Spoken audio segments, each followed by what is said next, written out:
My name's Paul Bestall, and you're listening to Mysteries and Monsters. The world is a possibility, if you'll only try.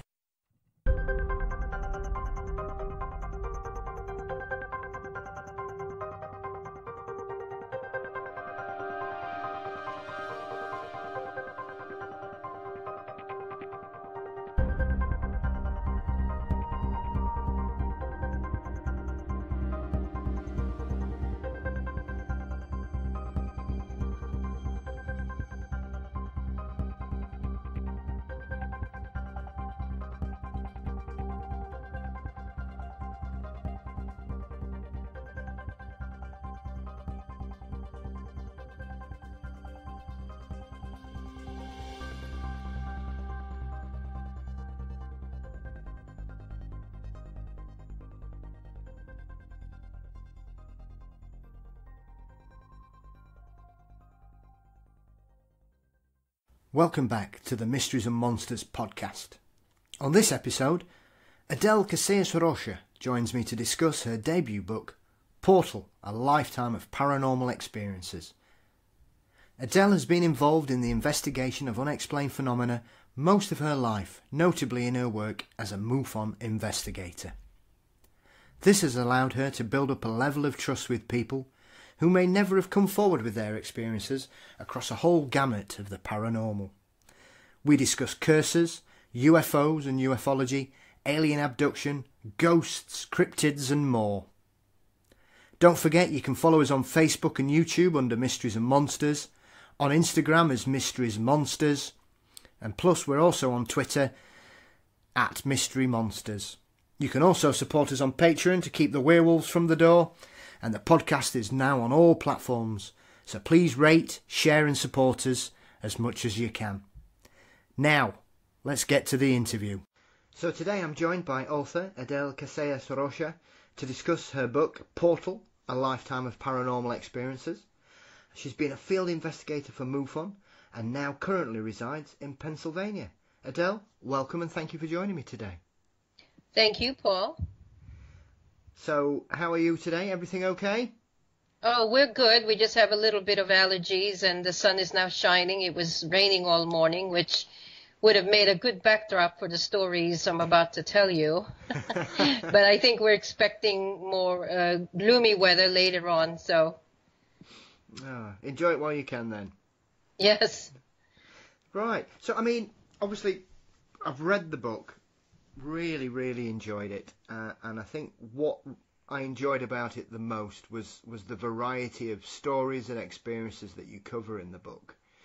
But what is it that got you in this position, Adele, that made you want to collect these stories and experiences as your first book? Well, Paul, it's been a while. I've been collecting a lot of stories through the years. It started with me as a very small child being raised in a neighborhood, and for the listeners who are not familiar with the Philippines, back in the mid-60s, the Philippines was composed of small villages. There was one large town at the time. You know, it was a decent-sized city, but not as busy as it is today, and it was called Manila. And around the area of Manila, there were several small villages, little towns and hamlets. One of them was called San Juan.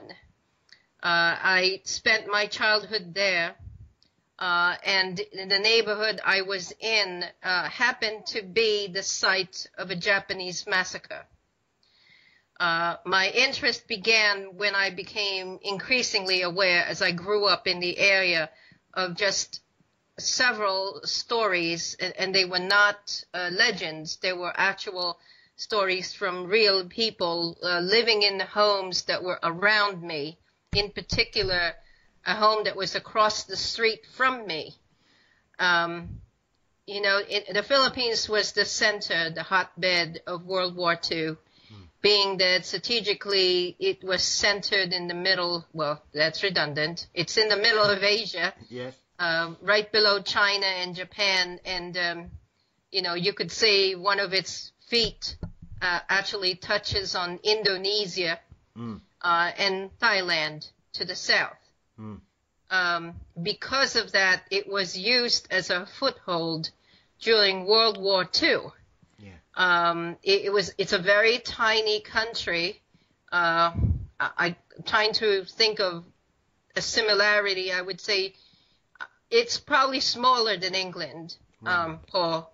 It's comparatively the same shape, incidentally, but a little bit smaller than England. And it's composed of several thousand islands, of which the head of the country is where the center of the commerce begins. And that's around the city of Manila. Yeah. So I grew up in a neighborhood that was haunted simply because it had seen war. And it had seen a lot of violence, which is why I entitled the book Portal, because it seemed like there's a tear in the fabric of reality, and it centers around certain areas where there are Japanese soldiers and Filipino victims that were murdered during the war. Yeah. So that's how my interest began. Right. I mean, it is interesting because I think it's a common theme around the world, Adele, that when you have a tragedy or an occupation or something, things seem to be different after something's occurred of that nature. I'm thinking specifically, I once went to Glencoe in Scotland, which was the scene of a very famous battle over here in the UK, and we went there in the daytime. I was absolutely fine, and at night it just felt really heavy and oppressive all night. Malignant. Yeah, and it was so uncomfortable. We were supposed to stay there 2 nights, and we had to leave. I couldn't stay another night. I believe that. I think that, especially with old countries, where I live now, of course, the U.S. is only roughly 200 years old, but it's also seen as civil war. But when you layer on one violent battle after another, and then you get into a large scale of deaths, tragic deaths, sudden and violent deaths, and people being tortured, and you have definitely a feeling of gloom that pervades the area. And I hear you, because though I have not been in Scotland, I've been in England, I've been in Ireland, and I've seen certain areas that during the day seemed very beautiful. But you would not find me there. Maybe with a large group of people, but not, it's just one of those things. You feel it. Very much so, yeah. It seems like history is imprinted in the area regardless of what time people return to it, I think. Exactly. It's different now, from what I understand, because there's so many people that live there in the area. It's only basically the little countryside area south of that. And I've included a particular area that has a university that is about 3 hours south of Manila. And to this day, the hauntings continue there because it continues to be a small, it's probably about a village of 3,000 people. Yep. And people are scattered about. It's still very much an agricultural community. And then nestled within the middle of that is a university, which is known for its agricultural college and its veterinary medicine school. Yeah. But some parts of the book I talk about, I actually visited the area. I was there and I visited some friends. This was probably the last visit actually that I made. I stayed there for over a month. And because the Japanese was so pervasive in the Philippines, they infiltrated the university. And what happened in this particular case is they took some priests who were in a neighboring cloister, and they imprisoned them in the basement with some POWs. And what happened after that is they were tortured. The priests were forced to march on the stage of this, what is now a gymnasium. And you could still see them parading if you happen to be alone, and this is a sizable gym that has a stage on one side, if you happen to be alone walking through the gym in the late of night, and students have told me this, and I'll go from the very beginning. There was a gentleman who was new to the school. He had just started school at the university. I interviewed him. He indicated that he was working out in one of the gym facilities. I think they were using some kind of racquetball or squash court or something like that. And he stayed behind only because he was cleaning his shoes and he had put them on. And it was late. It was probably close to about midnight. And he came out into the main area where the exit was. And he turned around because he felt kind of like a swishing sound, or felt a swishing sound behind him. And he turned around in time to look up on the stage.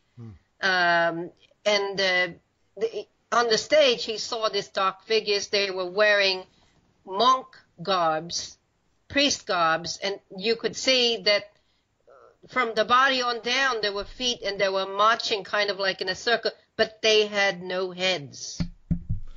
Oof.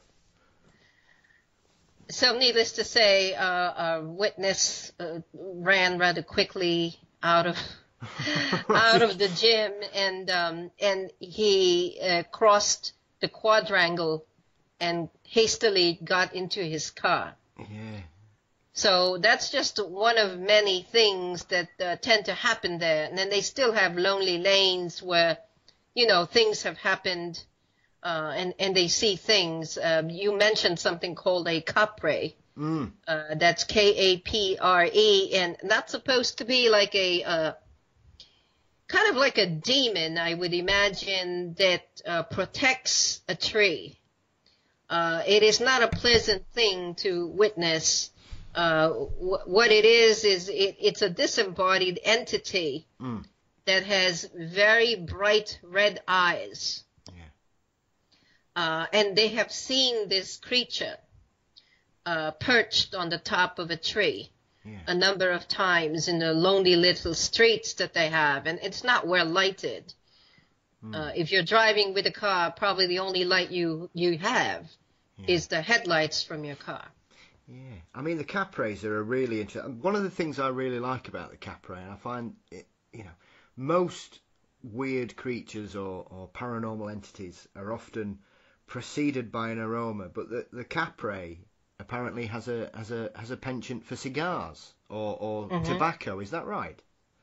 Well, it's interesting that you asked me that, because there was suspicion that in the backyard of this one house in our neighborhood, and there was something that was living in the backyard, and one of the servants went out there one night, and she thought she saw something behind a tree, and as she approached, it came down from the tree, and she could not discern in the darkness what it was, but she saw the bright red eyes, and then she smelled what she thought was cigar smoke.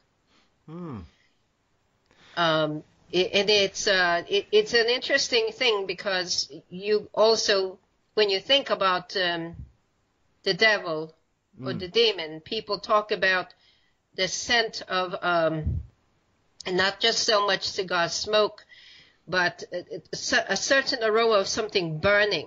Yeah, it's like sulfur, isn't it? It's like sulfur burning. Yeah. Yes, exactly. And so I kind of wonder, like people would say it's protecting the tree. My theory is that it's a demonic entity. And I think that if it terrifies you, instead of making you feel kind of like a warm presence, it makes you cold and terrified. I think it definitely is a negative entity. Yeah, very much so. I mean, it's one of the strangest creatures that I've read up on, purely because especially that cigar smoke is a very distinct aroma as well. Yes. There have been sightings, and I will tell you this in the beginning of the book. It begins with, I would say probably into the third or fourth chapter. the scene of a tragedy in a little town called Little Baguio. And Little Baguio at the time of this encounter was just a hamlet. There were probably 6 or 7 homes in the area, and they built an apartment complex. And there were what they would call in the U.S. garden style. You know, you have the ground floor and then the first floor. And they were probably attached to each other, much like a farmhouse. Yeah. It goes on, and it's rectangular in shape. But a creature there that was seen was more like a Mothman. If you recall the movie of the same name, Mothman Prophecies, this creature, no one really can define it, although the witnesses that I've spoken with believe it is actually a demon and not a Mothman. I think people have mixed feelings about what the nature of the Mothman is, whether it is actually predicting misfortune as it did in the book by John Keel, in the same movie, or whether it's actually there to wreak havoc on a family. In this particular case that I talk about in the book, I believe it did have some predictive value, but it also intended havoc on the family because it was very invasive and it led to the man's death. Yeah. I mean, well, obviously, as you refer to in the book, the main character at the beginning of the few chapters that we start with is a lady called Lisa, and it does seem that there's something just attached to this family for whatever reason, that there doesn't seem to be any kind of enticement or encouragement for this creature to kind of come along and meddle, as it were, with this family. So I found that really interesting, that this, you know, from her growing up and moving through life, this kind of circle of phenomena seemed to continue with her wherever she was in the world. Gravitate around her, yes. A lot of people have mentioned that to me that have also read the book.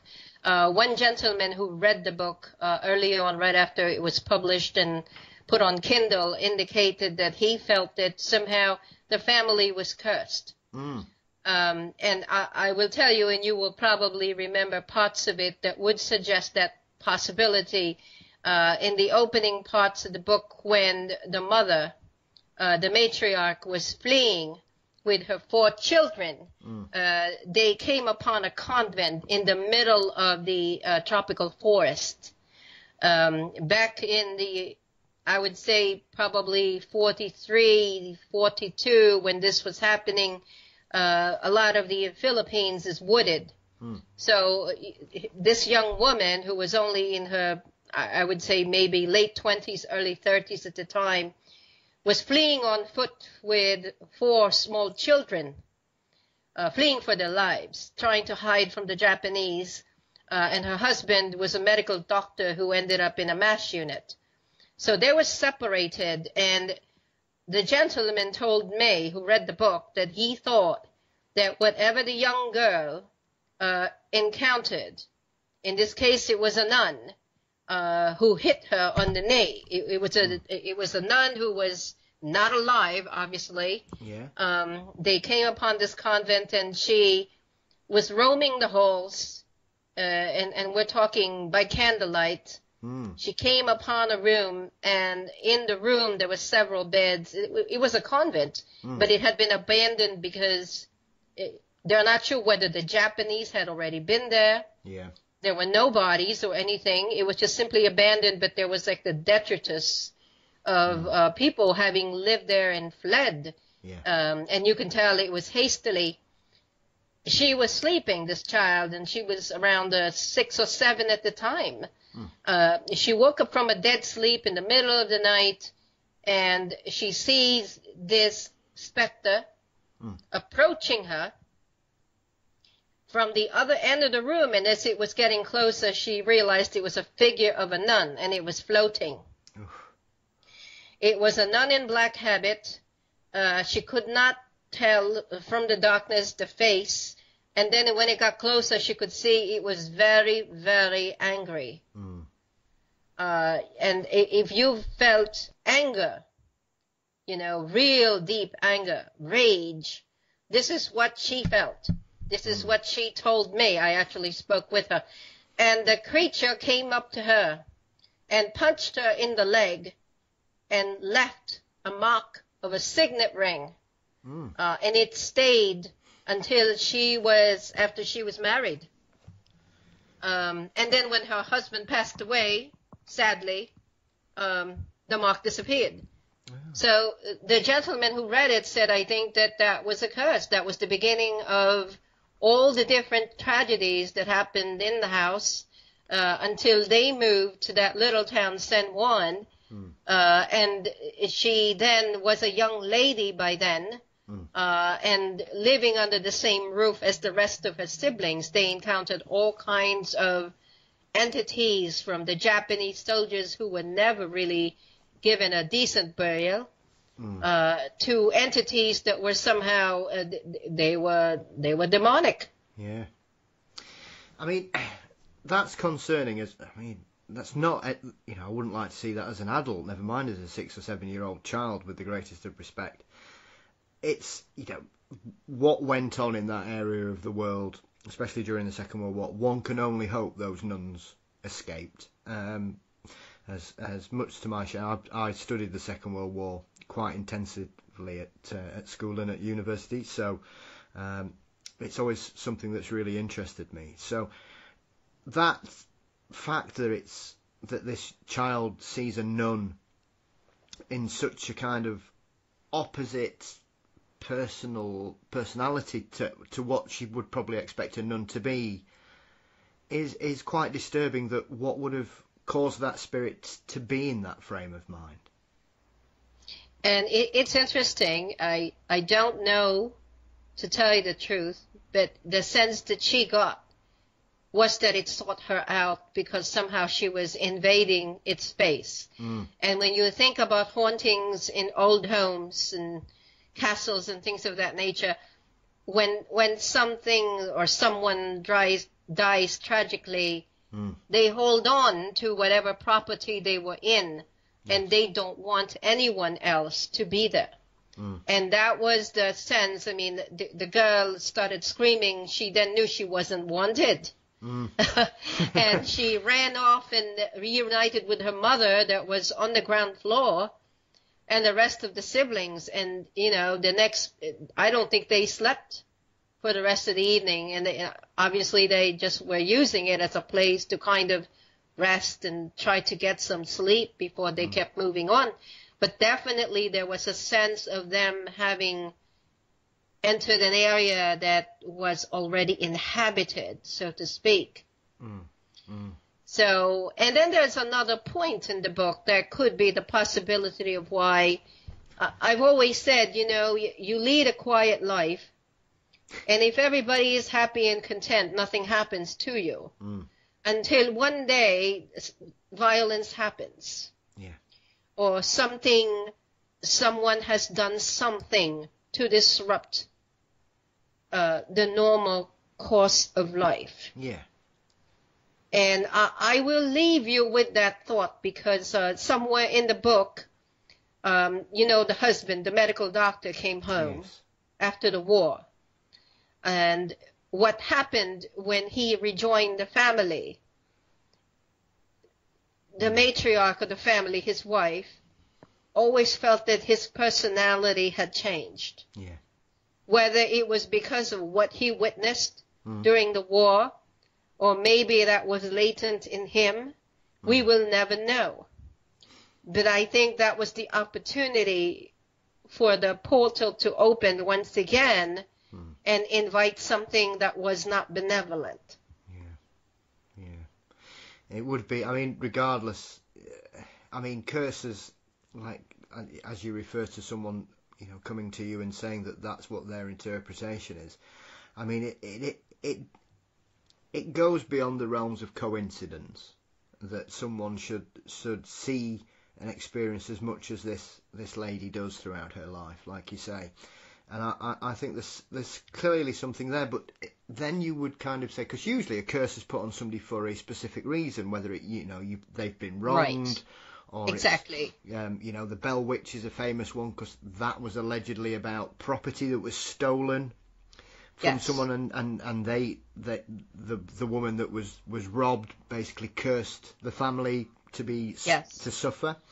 So, I mean, did they ever find out or perhaps look at a potential for that kind of response from someone? Well, Paul, I will tell you this. This is a very long story, and I don't know if you've got the time, but I will tell you off of the book, this woman is still suffering from whatever has plagued her in the beginning of her life. She still lives today. As a matter of fact, I know where she lives, but of course she wants anonymity, so I will not disclose it. One of the things that her family has talked about, and this is after her spouse died, which is also in the book. His life was cut short when he was 24 years old. Yeah. The whole family came together at one point to discuss what has been happening, and the man's parents, the gentleman who passed away, his parents threw it up to, he was always depressed. He had been depressed since he was in secondary school. Yep. And it was just a matter of time, and he just had an overactive imagination. So they were not open to the fact that there could have been something external to him, even though the woman knew that there was. And the tragedy of this is that she had actually seen the creature that he had seen at the window. Yes. And the audience is probably now baffled and wondering, without me actually talking about the contents of the book, leave it to say that he had seen a creature that was like a Mothman apparition. And it plagued him for months. It got to the point where he did not want to sleep because he felt that he was trying to take his soul. Yeah. And I say that with no exaggeration whatsoever. I didn't get a chance to talk to him for obvious reasons. He had already passed away, and I was still a child at the time. So, but I did talk to his wife. I've talked to her extensively, talked to her mother extensively, and a couple of other people who were neighbors that had witnessed some of the things that were going on in the house. Yeah. A lot of people felt that the house should be blessed, and that was done. Yeah. A lot of people went to the apartment, and the parish priest, the local parish priest, was forbidden, expressly forbidden by the archdiocese to take the man's body and bury him on Christian ground. They did not want him interred or have a wake service for him inside a church because of what happened. So that was adding insult to injury. It was a very traumatic, needless to say, very traumatic on this woman, who started having these experiences as a young child. Yeah. I mean, obviously the direct connection from that kind of thing is obviously with his passing. Did the curse or the attention from whatever this creature is, did it make a conscious decision, do you think, to target the daughter, or was it just that they perhaps were, I don't know, open to that kind of attraction, if you know what I mean? The culture itself is such that when things of this nature happened, and there is a suggestion that there is a family member who might have a mental illness, the reaction is to cover it up. Yeah. And so it was a source of confusion, but also a source of embarrassment. Yeah, yeah. They really didn't want the neighbors to know. And the father was a prominent medical doctor. Yes, of course. And the other gentleman, the man's father, was a banker. They did not want the names sullied. They didn't want the newspapers getting hold of what's going on. Yep. Even the neighborhood itself, they were very vague with what happened, even though some of the closer neighbors and friends knew what had actually happened. Yep. And eventually the whole talk died down. But here's the sad fact. Whatever it was that was in that apartment that he had seen coming out of the tree, and we're talking several months, it followed the young woman and her infant child to her mother's house. And this is the same house that was already infested with all kinds of ghosts and apparitions. There was even a couple of UFO sightings in that house. And so, Paul, there's also that intersection between, you've got, people say the paranormal is separate from ETs, UFO sightings and things. I beg to differ. I really think that there is some kind of intersection between those two things. Almost like when people are talking, not to digress too far, but people talk about Bigfoot, and I had an incident in the book about a woman who claimed to have seen Bigfoot. I mean, she has no photographs and things of that nature.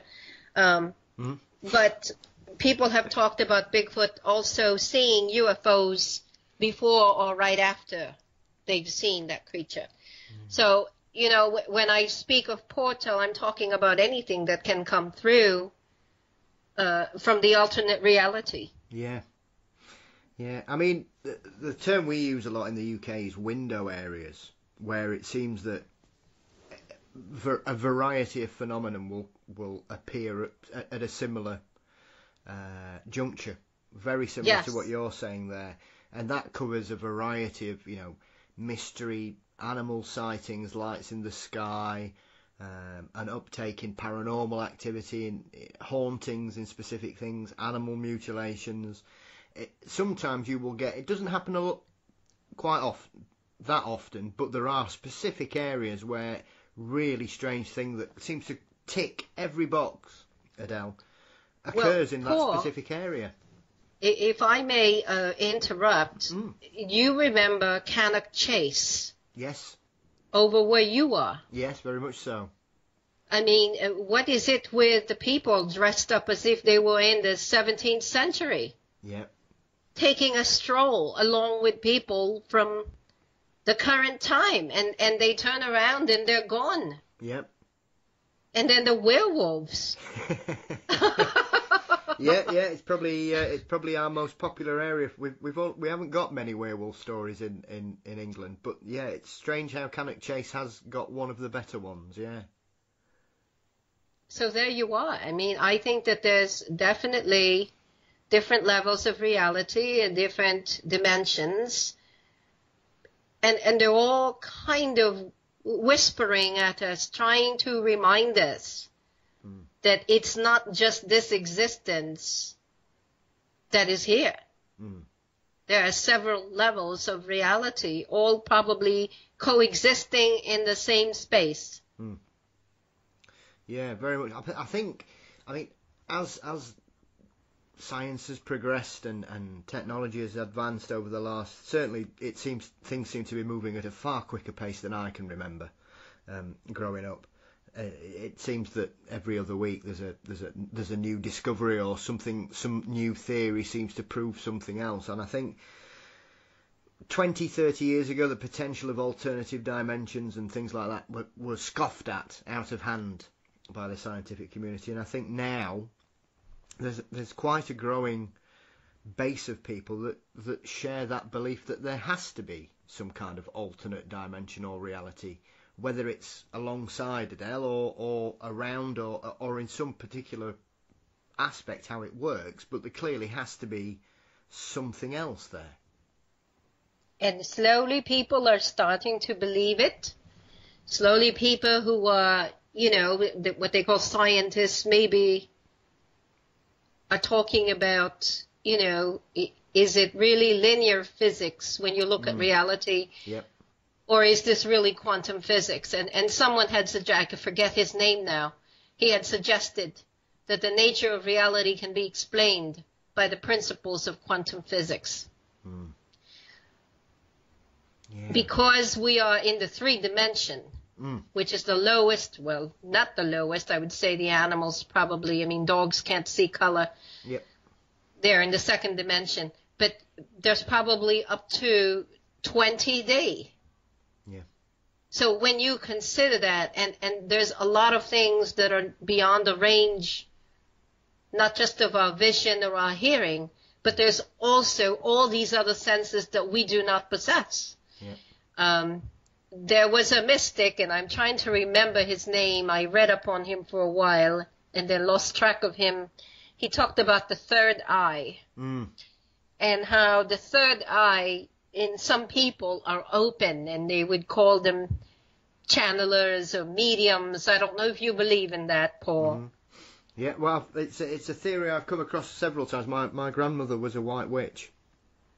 That's wonderful. So she's got all these natural, organic cures. Yes. Yes.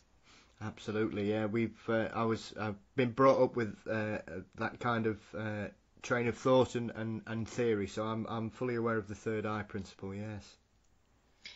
So when you think about that, only part of our brain is alive. The rest of it is still sleeping, so to speak. And more, I think you're seeing more and more people who are starting to tune in and awaken those parts of their brain that might not be receptive before is now more receptive. And I think you will see more and more people gravitating towards understanding things they were not receptive to understanding before. At least that's what I hope will happen. Yeah. You know, the world is short, as you can see. Mm-hmm. It's getting shorter all the time with the weather the way it is, and the animals becoming more and more extinct. Not to be in the gloomy, That's okay. You know. That's okay, don't worry. But you know, the book certainly hints at alternate realities.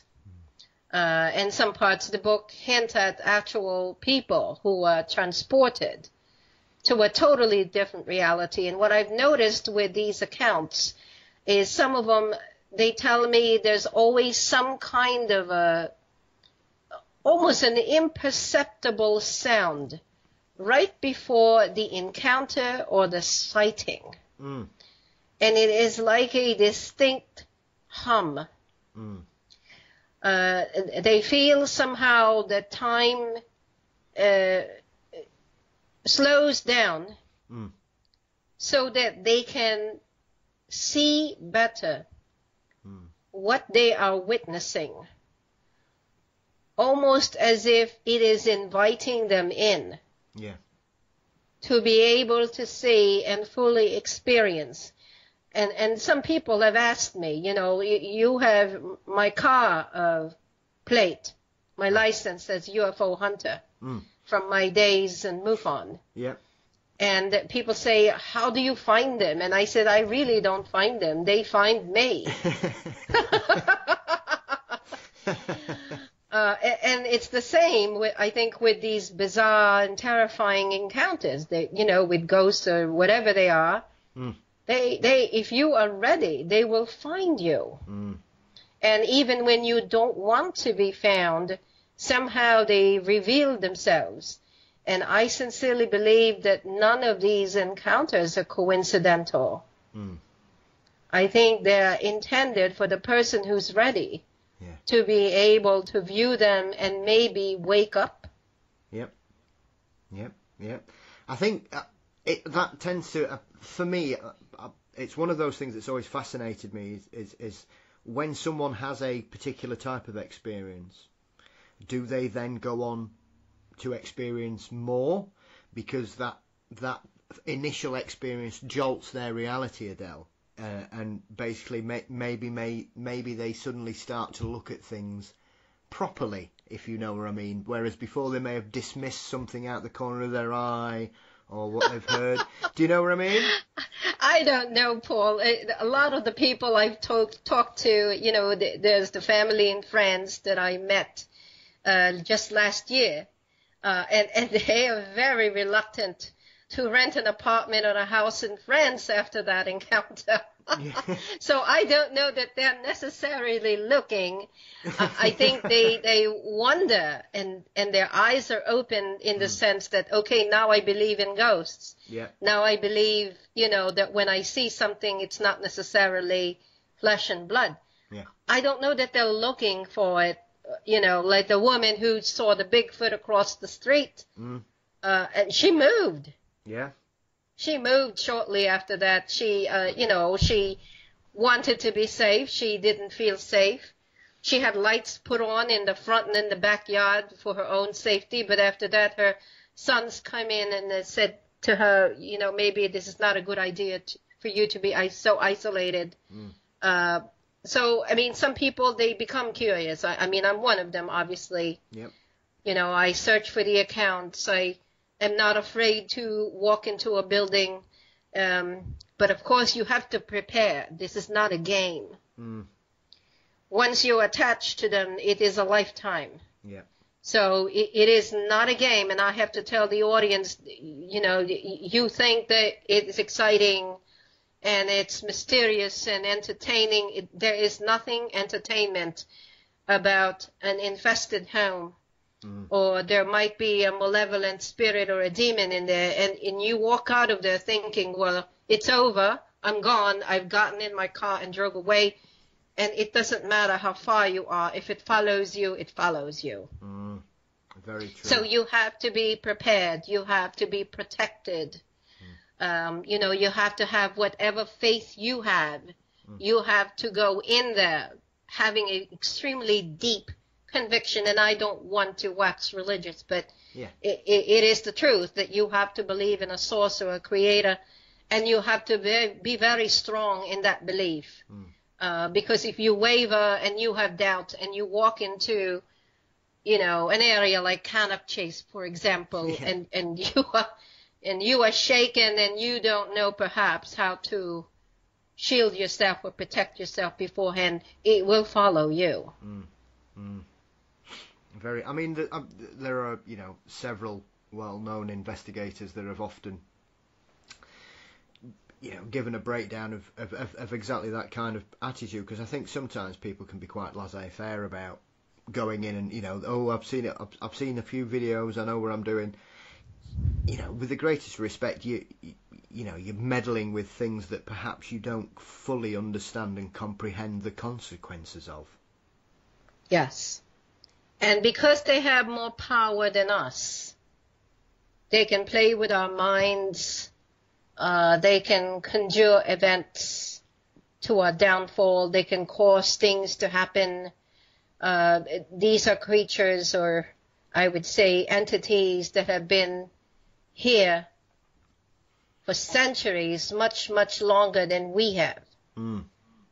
They can see things we can't see. And I've always, I've said this actually in another radio show, that the nature of the universe, I believe, is that it is steeped in duality. Yeah. And for everything positive, there is a negative counterpart. Simply because that's the way nature exists, and the way things are glued together. But it doesn't mean you have to endorse the negative, because that is the weaker force. Absolutely. So, but when people behave in such a fashion that they gravitate towards negative action, I think that invites those things, which are always around us. It's like an invitation for them to enter. Yeah, very much so. Very much so. But that's just my opinion. No, that's fine. No, that's good. It's interesting. I mean, I think everybody's entitled to come across and explain, that you have to take these things seriously, like you say. And I think, and especially when you're working in this particular field, regardless of whether it's, you're looking into more paranormal events than more perhaps MUFON related incidents and experiences, I think regardless, you've still got to prepare yourself for whatever particular phenomenon you're potentially going to be coming up against. Yes, I agree. I mean, one of the great things stories I liked in the book was the little story that mentions the chap that runs into the insectoid creature. Gosh. Because Yes. I remember many years ago reading a story about two men in America. I think they were in New Jersey, and they were fishing, and one of them, I think they were separated. They couldn't see each other, but they were in shouting distance, so they were close. And he was fishing away, and then something happened, and he realised about 20 feet away from him was a 10-foot praying mantis. And I've always found that one of the most fascinating stories I've ever read. So when I saw your book and I read that one, I just thought, wow, that's eerily similar. And it might be the same race of creatures. Mm. You might actually be, the intention of one, there's two stories in the book that deal with the insectoids. And this was during the period of time that I was with MUFON, and the other one was after. After I had already left the organization, people were approaching me because of an episode on the television. Mm. And this gentleman was very, very uncomfortable about being publicized, and I had to guarantee him. But, here I was walking out of a liquor store. Mm. I had just purchased 2 bottles of wine, and it was your normal afternoon as we were going into, a few hours before dinner time. Yeah. Dinner starts earlier over here, so... but this gentleman approached me, and he said, I remember you from the show. And I did a double take, and he said, are you, still investigating? Because I've got a story, if you've got the time. And here I am, I'm about to get into my car. And I said, sure. And I have a notebook in the car. I took the notebook out of the car. Do you mind if I write this down? Mm. I have about 4 notebooks with all these things. And so this was the notebook I was using for for MUFON. And we ended up sitting in a little table, right by the sidewalk, and he started telling me the story. Yeah. And, this was something that it was his girlfriend. Yeah. And the young woman was terrified, had to go to a doctor. But the sad part about these witnesses is that they're very elusive. Mm. They will tell you the story, and then, without a doubt, they experienced it. Yeah. Or at least, in this case, the gentleman overheard her entire story and was terrified enough that he took her to the doctor. Yeah. But when it came down to, can you share the results with me? He told me exactly where it happened. So I tracked back. Yeah. I went back to the area of the encounter, went there around the same time of the evening that she had it. But this was, of course, maybe 3 weeks later. And Paul, the trail grows cold with every passing day. Yep. So if there was something on the ground that was a mark, it's probably not going to be there. Cars have already driven over it over and over again. So I took some photographs and things, but there was really nothing unusual. I was hoping he would come back and show me the doctor's notes, the reports, and the photographs of what happened to her. Yeah. But, just with other cases in the book, they're very elusive. First of all, they were already terrified to come forward, and then to even follow it further, they just shy away. Yeah, well, it's something I've spoken to with several guests. I'm always of admiration for some people that take the chance to actually come to the public eye with a fantastical story, regardless of what realm of the paranormal it comes from, Adele. Because we all know what tends to happen to these people once the mainstream gets hold of them. They get absolutely destroyed. Yes.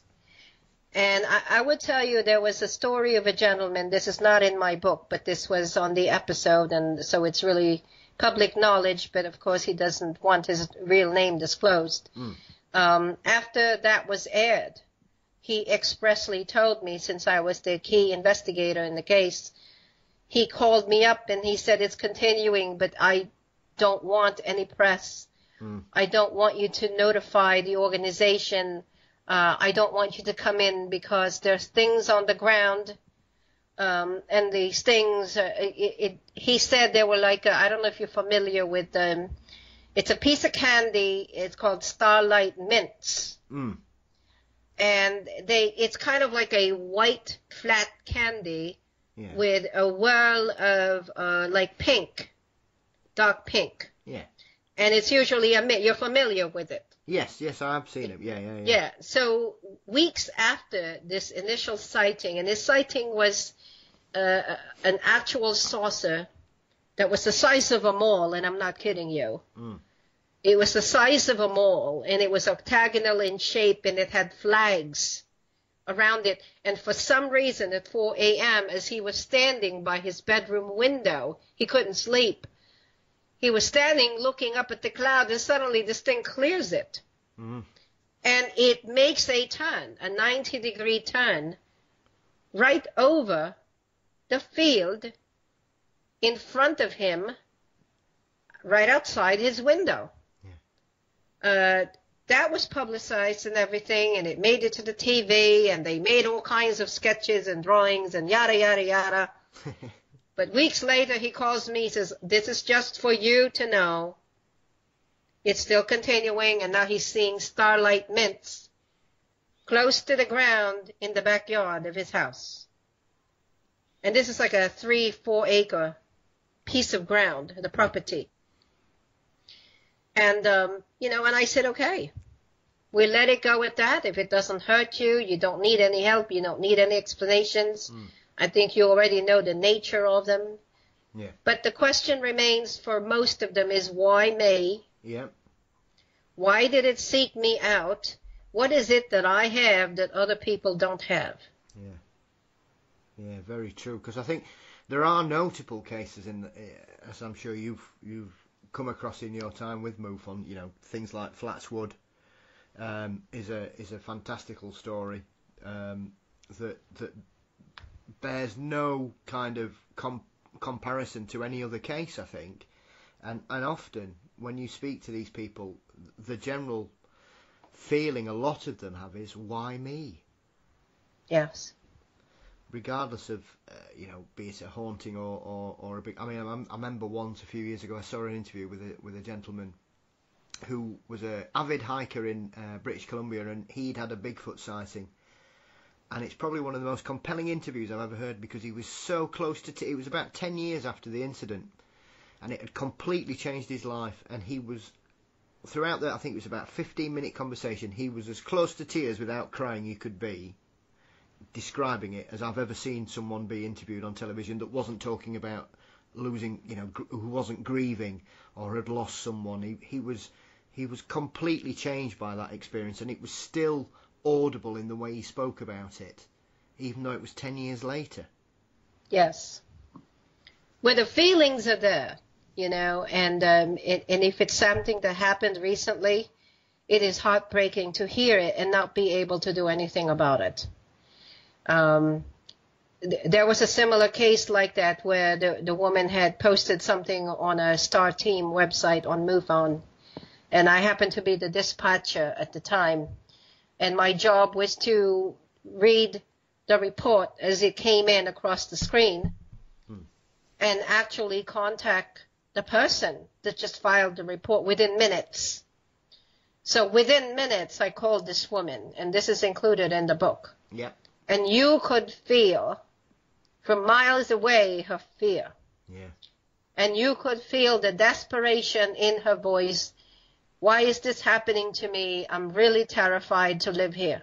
Yeah. And then she reported the results of her doctor visit a couple of weeks later, and I called her again.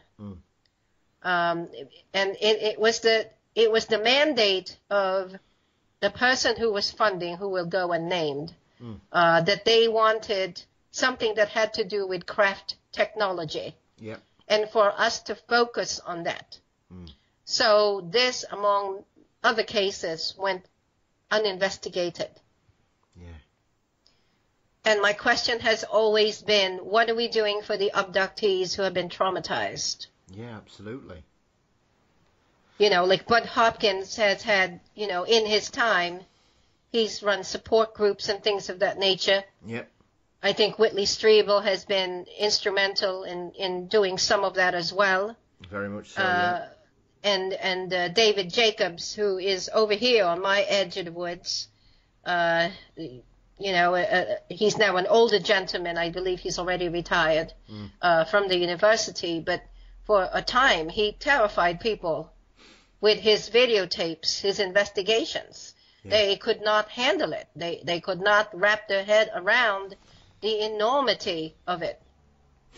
Yeah, I think that's a situation that's sometimes overlooked in these cases, Adele, that people just expect these people to tell these stories or share their experience and don't understand the emotional impact that these situations have on these people. And it's often someone gets dragged into the spotlight, everybody talks about them, calls them every name under the sun, and then when everybody goes on to the next story that they've picked up on, these poor people are still left dealing with the ramifications of whatever happened to them. And they are ridiculed, they're terrified, and that's why they don't want to be named, they don't want their location disclosed. I mean, look, over there you're going to have a conference with Calvin, yes. Calvin Parker. Yes, I'm going to that. You are? Okay, yes. So 45 years, Paul, it took him to finally come forward. And between all that time, he was dealing with all kinds of, emotional, medical issues because of it. Because no one really, people are not kind to people who have experiences of that nature. Oh, very much so. I mean, yeah, go on. Sorry, Adele. No, I was just going to say, sometimes they wait until they're retired. Yeah, well, why not? I think you get to a certain age and you just think, what the hell? I don't care anymore.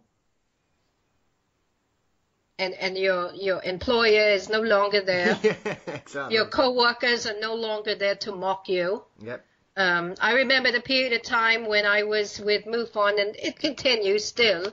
They tried to put that on the news, all these sightings, because we had a UFO flap back in 2008, and the director for Pennsylvania said there was over 700% increase in sightings. They put it on the regular news, and the kind of press that they give, it's always laced with ridicule, and it's not very mature. Yeah, well, usually I think the three things, and it happens all over the world, it's not just the States, it happens in the UK as well. They will usually use three things. They will either use the X-Files theme, which is the go-to theme for any spooky story that anybody puts on the news. They'll mention little green men or tinfoil hats. Oh, yes. So I think it's the same all over. I've seen stories, I've seen news reports from Australia that are exactly the same. The Westall incident in Australia. Yes. Is one of those stories that I just don't understand why more people don't know about that, because it's one of those, it seems to be tucked away in ufology somewhere, and that's a really compelling case. But the same again, the witnesses got absolutely destroyed by the media. That everybody was mad. And you've got a whole group of children. Yep.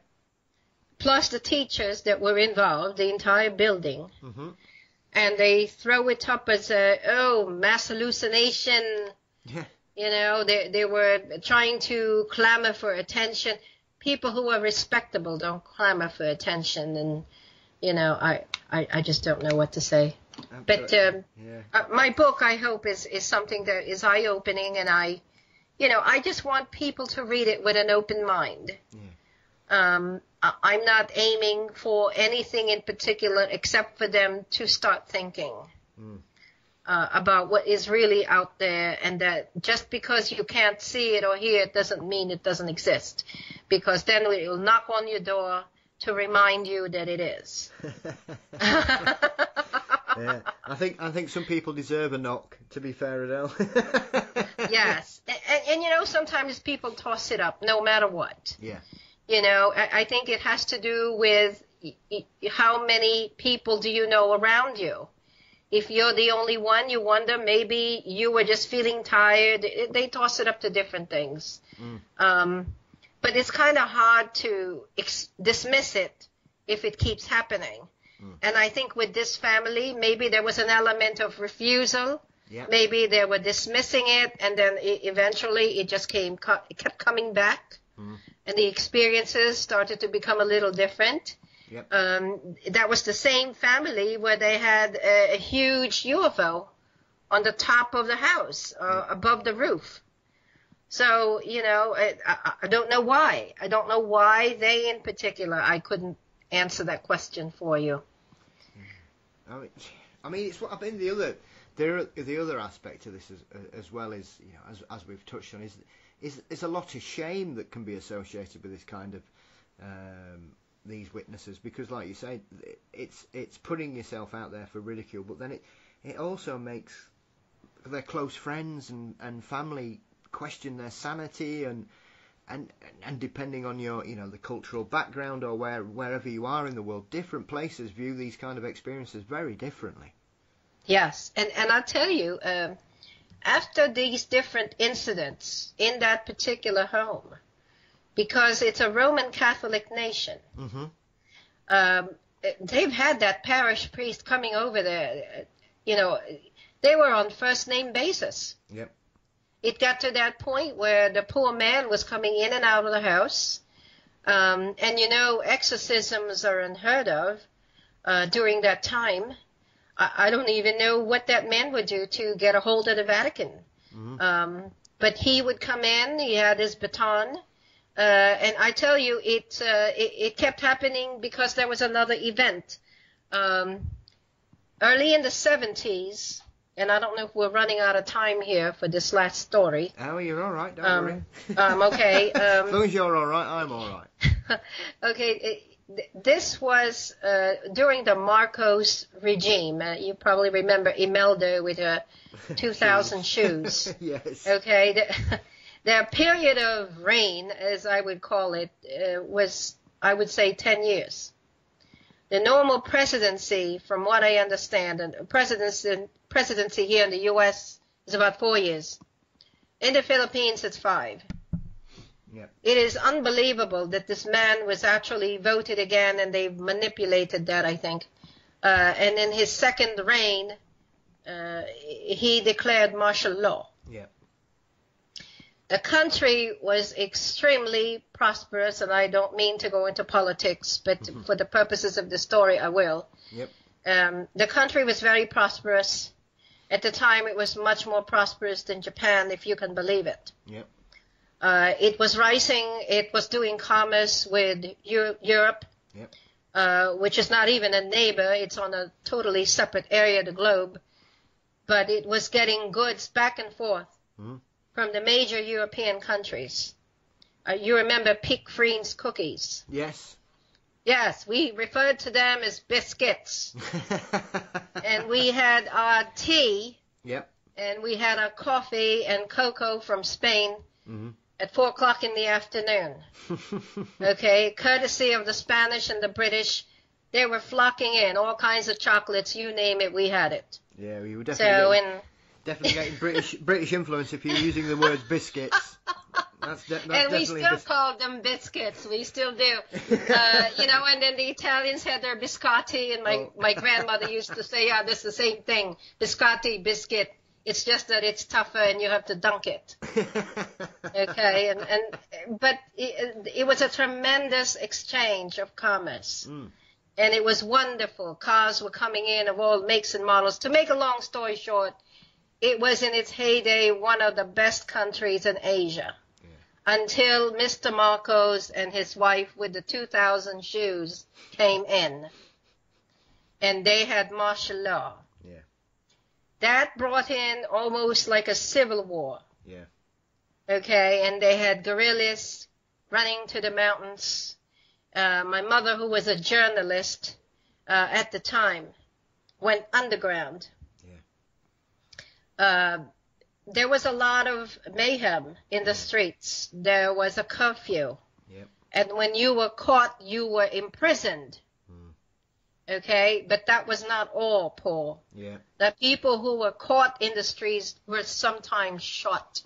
Yeah. And one afternoon, as I was coming home to this neighborhood, the school bus that normally would drive down the street and drop you off right at your gate dropped me off at the edge of the neighborhood.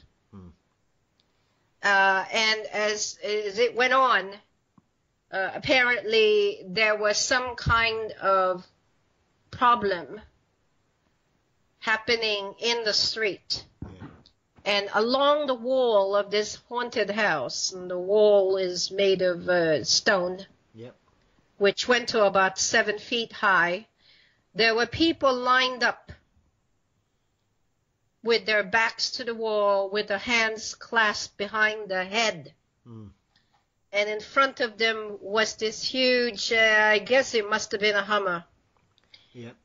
There was a gentleman up the top with a machine gun, clad in fatigues. Yeah. And there was another man next to him holding a rifle. And as I was walking down the street, they opened fire. Unbelievable. And I saw 8 men just drop one right after the other to the ground. There was an open canal in front of them, for irrigation. Yep. And the first thing I remember, and the thing I still remember to this day, is the smell of ripe grapes and gunpowder. Yeah. And that will always remain in my head. How they just kind of dropped like mannequins. Yeah. So months and months later, neighbors started talking about avoiding walking in the evening on this street. And families would say they kept their children indoors. This is a beautiful neighborhood, Paul. Yeah. It's a beautiful neighborhood, very peaceful, except for the hauntings inside the homes. Yes. The street was okay. Yeah. Until this time, they started seeing these men standing there against the wall that would simultaneously disappear, and then you would hear the screaming. Right. Oh, good me. I mean, that's really interesting as well because that's quite an unusual type of haunting, really, because it's not very often, because sometimes you will see things, in a haunted house, things moving about, there'll be wailing, certain strange noises, whatever, but it's reenactments of an actual incident being replayed. Yes. And not, there are very few occurrences, and most of them, in my opinion, I think, from the top of my head and what I've read and heard about and seen, they tend to be usually acts of war or something military. And we've got lots in the UK of Civil War reenactments, or as I refer to, Glencoe was another battle that was during the British, the English trying to completely take over Scotland. So that's very similar in that kind of way, that perhaps it's such an emotionally compelling moment that's why it came back. That's why it was a reoccurring vision, as it were. Yes. And I think for the part of the people who were there, they probably never even thought that their day would end that way. And they probably are rehashing in their head emotionally, I could have been somewhere else. Yep. And I'm trying to accept that I'm gone, that I've passed on to the other side because of this, just because I was at the wrong place, at the wrong time, past curfew.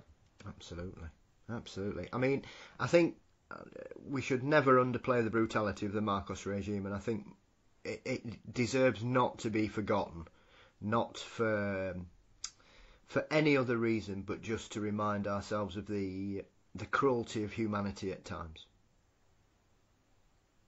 So there. Absolutely, absolutely. But yeah, I mean that's a terrifying story, really. I mean, is it still seen in the area?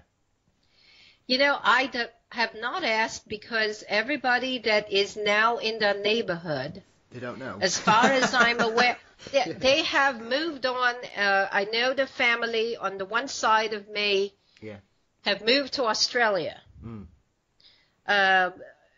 The people, and I almost said their name, who had they had a chauffeur, they had a whole complement of servants.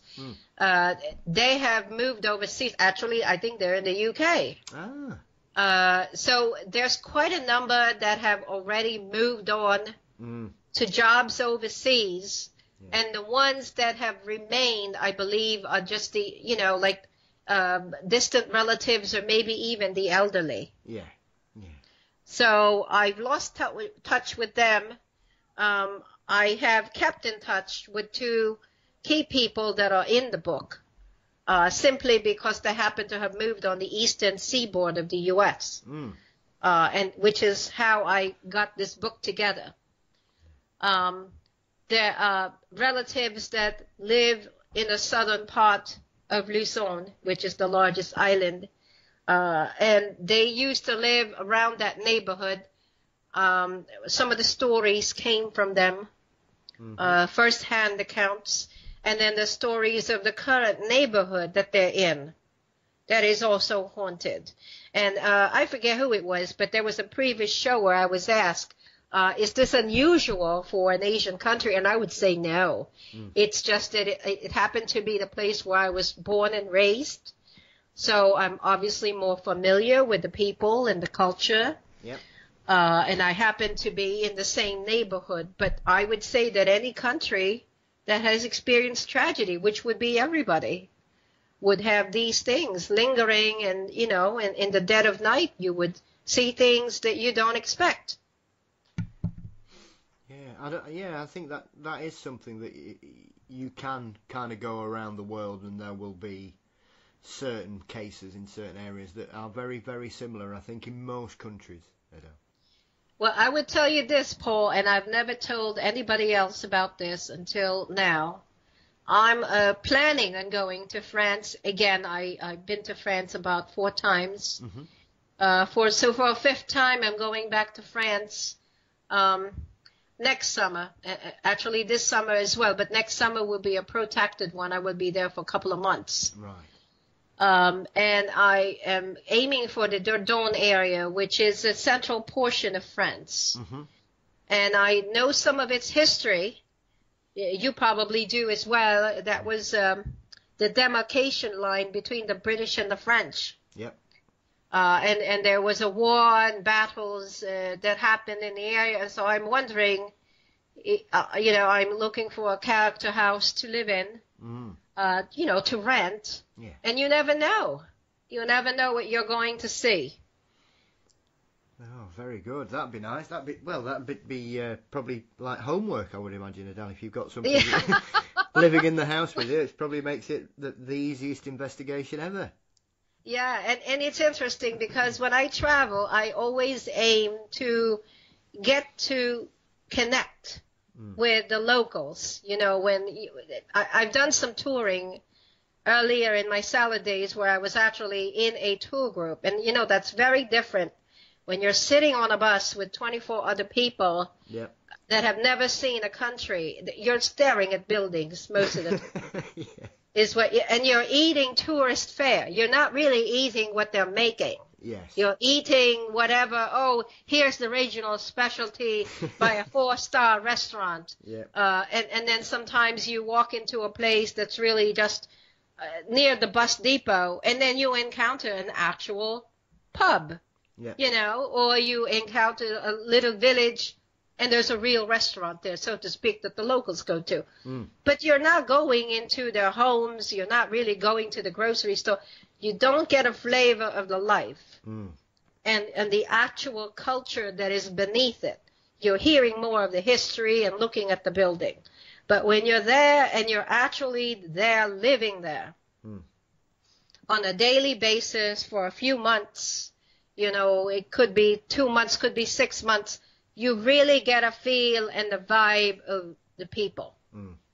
And that's what I always aim for. And as you probably already guessed, I tend to, and unwittingly, without meaning to, and people say this to me all the time, you know, I'm talking to an Indian woman on the street, I'm starting to talk Indian, you know, or an Indian accent in English. I talk to British people, I start talking with a British accent. That is not intentional. I'm going to say you don't want to be picking up my Yorkshire accent, Adele. That could be No. really confusing for everyone.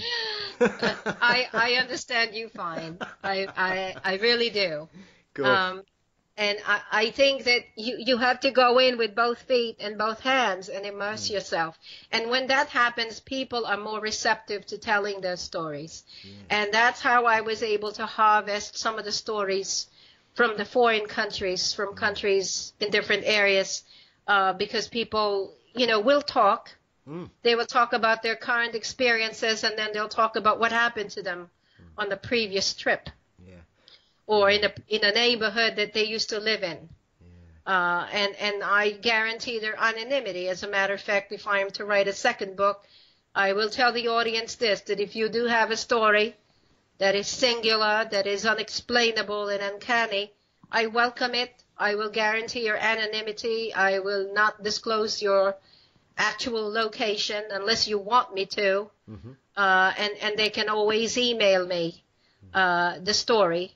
I can also be found on Facebook under my pen name, Adele Casales-Roche. And they can also follow me on Twitter. I believe for some reason Twitter is using my real name. I'm not really that well versed on the technology, but I'm also on Instagram. Brilliant. Well, no, it all sounds really good. And listen, just before I let you go, I can't let you go because, strangely enough, you've just mentioned France there. Okay. And my favourite story in your book is the one about the bipedal deer. Oh, gosh. So Yeah. shall we finish with this one? Okay. Do you want me to tell you the story? Yeah, you can do if you like. Yes. Okay. So in one of the times when I was actually within a tour group, there was a couple that befriended us. They were from the UK, and they actually rented a beautiful farmhouse in France. And I will not disclose the actual area for good reason. I don't want tourists veering away from it. They incidentally ended up in a rather remote location. So they were the only farmhouse for miles, and it's a good thing they had a car. They hired a car, and they had gone to dinner, and upon coming back, noticed as they were approaching they call it a gîte, French for rental. As they were approaching the farmhouse, at the periphery of their vision, they saw the barn door was open. And within the barn was a light. It was a blue light. They thought perhaps maybe the landlord had come by, stopped by to check in, as they ought to do if they're local. And in this case, the gentleman was, somewhere within the area. They were looking, but they did not want to really look within the barn. There was a sense of apprehension. And because it was a lonely and remote, isolated farmhouse, they figured they'd best go in. So they parked, and he went in, and she was looking and went in, and they locked the door, and they went to bed. It was late. Dinner in France is also late. It's probably about 8 or 9 p.m., and, it's a whole affair. Yes, you just don't eat 20 minutes or 30 minutes like they do in the States. They actually eat and spend time talking. Yeah. So this was in the wee hours. By the time they got home, and they were in the bedroom, and she happened to look out the window, and there was no air conditioning, as a usual European home does not have air conditioning, not like us spoiled Americans here. Well, we don't get the weather to have air conditioning, to be fair, Adele. Exactly. and so the window was open to the breeze, and she was looking, and she thought, okay, the light is still on. Do you think maybe the landlord is there? So he calls the landlord. Okay, and I forget the nature of the call, but it was such that he realized it was not him. So as she was looking out the window, she noted deer approaching the house. And he walked over, and he was leaning out the window, and she pulled him in because she sensed that there was something very anomalous about them. And Paul, they were standing on their hind legs. The deer was standing on their hind legs, which deer do not do. When I read that, I was just like, what on earth? I mean, you wouldn't want to see that outside your own home, never mind 1,000 miles away from where you live. It's not my idea of a relaxing break at all. No. They were so terrified that shortly they did notify the landlord, and he said, I've never seen anything here. I've never had ghosts, and yada yada yada. And they broke the lease. They told them, we are going to move into the next village, so that we can walk to everything.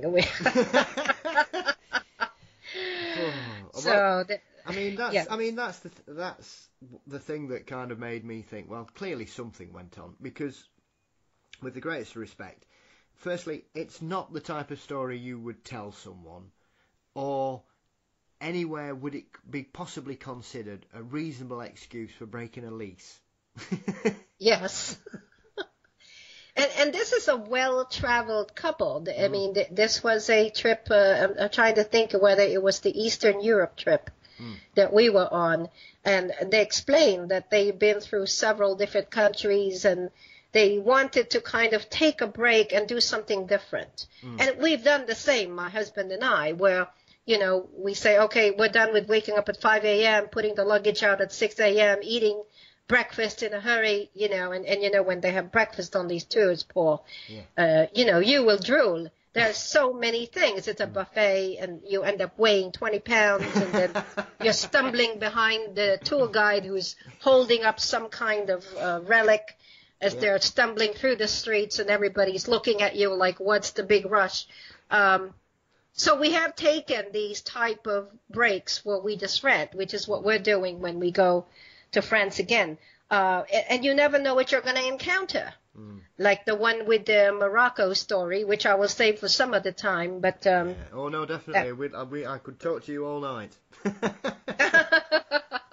But yes, because I'll not spoil it. But yeah, I was going to mention that one. That was my backup to the deer story. So I really like that one as well. Yeah. So listen, thank you again for your time today. Where can everybody find you again? So can you just reconfirm where people can track you down and follow you and see what you're up to? Yes, I am on Facebook under my name, Adele Casales-Roche. Once in a while, I am on Instagram under the same name, and that's really because I use that as a site to upload photographs that I've taken. I'm an amateur travel photographer. So when I do have new photographs that I have taken of a certain country, I usually upload it on Instagram. I am also on Twitter. And as I mentioned before, it's actually under my 2 dogs. I have 3 dogs, but 2 of them are on it. Fox and Rosanna, N as in Nancy, Rosanna, Rosanna. If you have a story that you would love to share with me, for my next book, I would gladly take it. If it is considered, I will mail you a signed copy of my book. and that email address that you could email the story to, and feel free to attach pictures. Okay, I will not use your name unless you really want me to use your name. Mm-hmm. Is Cine Gravitas. That's C as in cat, I-N-E, Gravitas, Gravitas, at yahoo.com. Incidentally, I'm also a screenwriter, so hoping to have a movie produced someday. So that is the portal that is probably the best way to reach me. Cine Gravitas at yahoo.com. Brilliant. And obviously the book is available on Amazon, and it's a fabulous book. The book is called Portal, A Lifetime of Paranormal Experiences. It is on Amazon, Kindle, and as well as paperback. Yeah, fabulous. And a great book it is. I recommend it highly. It's a really, really good read. Lots of great stories of really tantalising investigations and experiences, Adele. Thank you. I've thoroughly enjoyed talking to you today, so thank you so much for your time, and best of luck with the book. I hope it continues to sell the remainder of the year, and good luck with the second volume, and we will speak again, I hope. Thank you, Paul. I really enjoyed it. Oh, my pleasure. Thank you. You take care. Bye-bye.